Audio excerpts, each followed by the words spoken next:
दक्ष news, सामान्यांच्या हक्कासाठी नेहमी दक्ष.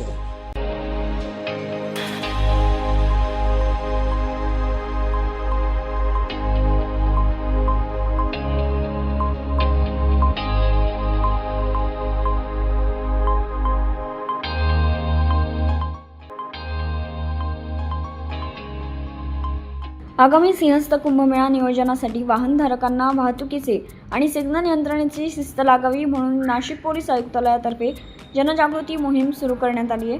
पोलीस आयुक्तालयातर्फे ई चलन यंत्रणा कार्यान्वित करण्यात आली असून वाहनधारकांनी शिस्त न पाळल्यास ऑनलाईन दंड आकारण्यात येत आहे. दरम्यान वाहनधारकांना शिस्त लागावी म्हणून रोटरी क्लब आणि वाहतूक शाखेच्या वतीने जनजागृती मोहीम राबवण्यात आली होती. नियम न पाळणाऱ्या वाहनधारकांना तंबी देत शिस्त पाळणाऱ्या वाहनधारकांना पुष्पगुच्छ देऊन सत्कार करण्यात आला. याविषयी पोलिसांनी अधिक माहिती दिली आहे.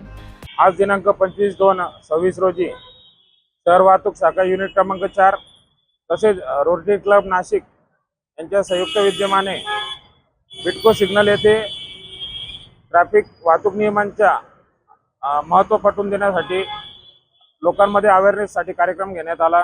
माननीय पोलीस आयुक्त श्री संदीप कर्णिक साहेब यांच्या संकल्पनेतून आपल्या CP ऑफिस मार्फत दंडात्मक कारवाई सुरू करण्यात आलेली आहे. त्याबाबत देखील लोकांना अवगत करण्यात आले. तसेच जास्तीत जास्त लोकांनी वाहतुकीचे नियम पाळावे याबाबत लोकांना सूचना केल्या.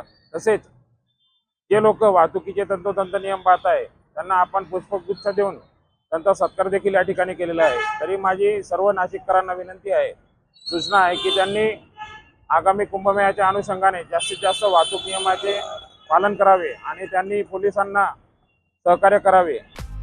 या जनजागृती मोहिमेत शहर वाहतूक शाखा युनिट 4चे सहाय्यक पोलीस निरीक्षक यतीन पाटील, पोलीस उपनिरीक्षक आहिरे, आरोटे, बारगाडे, उन्हवणे, जाधव, रोटरी क्लब जिल्हाध्यक्ष नाना शेवाळे तसेच इतर सदस्य यांनी सहभाग घेतला होता. दिनेश पगारे, दक्ष न्यूज, नाशिक रोड.